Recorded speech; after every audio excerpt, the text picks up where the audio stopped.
side of the cursed lake. Chapter 10. The Black Swan Rises. Part 1. I crumbled at the lake's edge, the mud sucking at my knees, my body too heavy, too spent. The water behind me was still, patient, waiting. I'd crawled out gasping, certain I had escaped its grasp, certain the ritual had failed, or worse, had finished without me. I stayed low, my breath ragged, my hands digging into the earth, as if I could hold myself here, in this shape, in this life. But my body would not obey. A weight settled between my shoulders, deeper than exhaustion. It was inside me, a slow, blooming ache, a pressure that pushed against my bones, asking to be let out. I told myself it was the grief, the loss, the price of trying to call her back.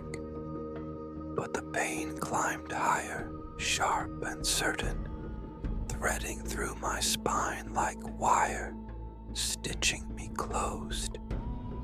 The mist curled along the ground, seeping into my clothes, into my skin. Every breath tasted of silt and blood. I pressed my palms harder into the soil, anchoring myself to the shore, to the last hope that I was still myself.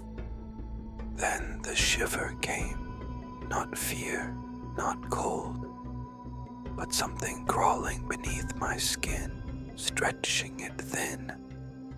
My fingers trembled. When I looked down, I saw the first black shafts breaking through my forearms, slick and glistening in the fog. Number.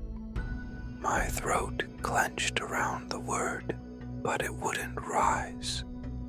I clenched my fists, but the movement was wrong.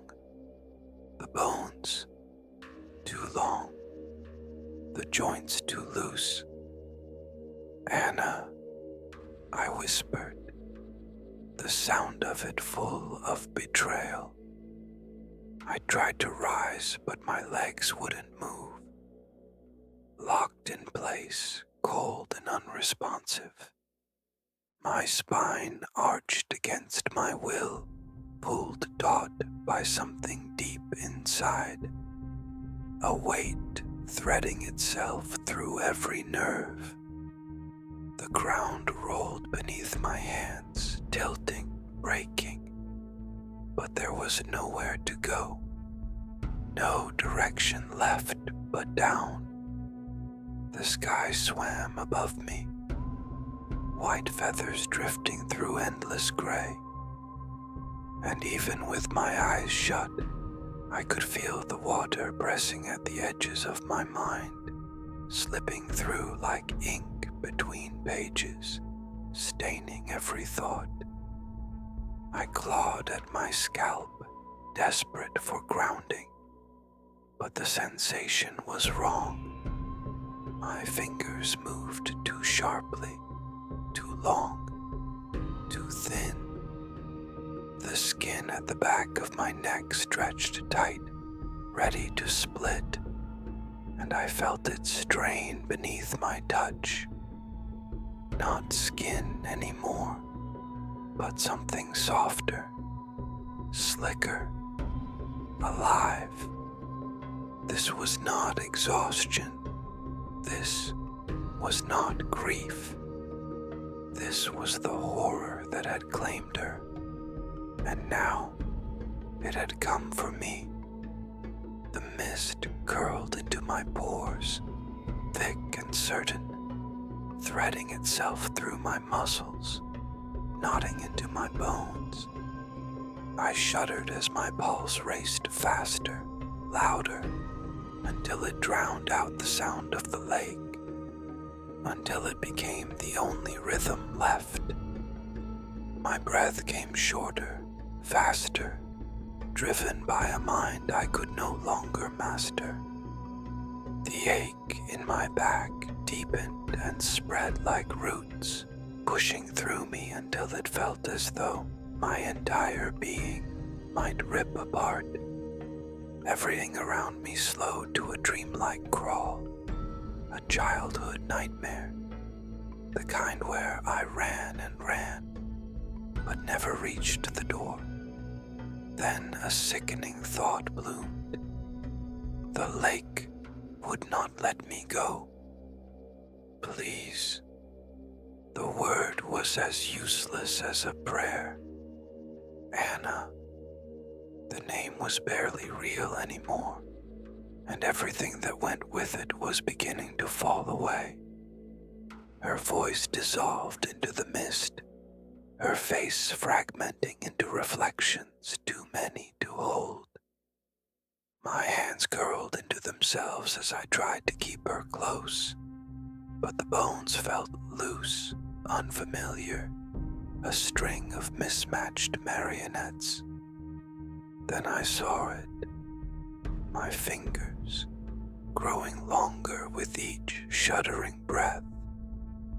The skin beneath my sleeves prickled and stretched, but this time there was no gentleness, no grace.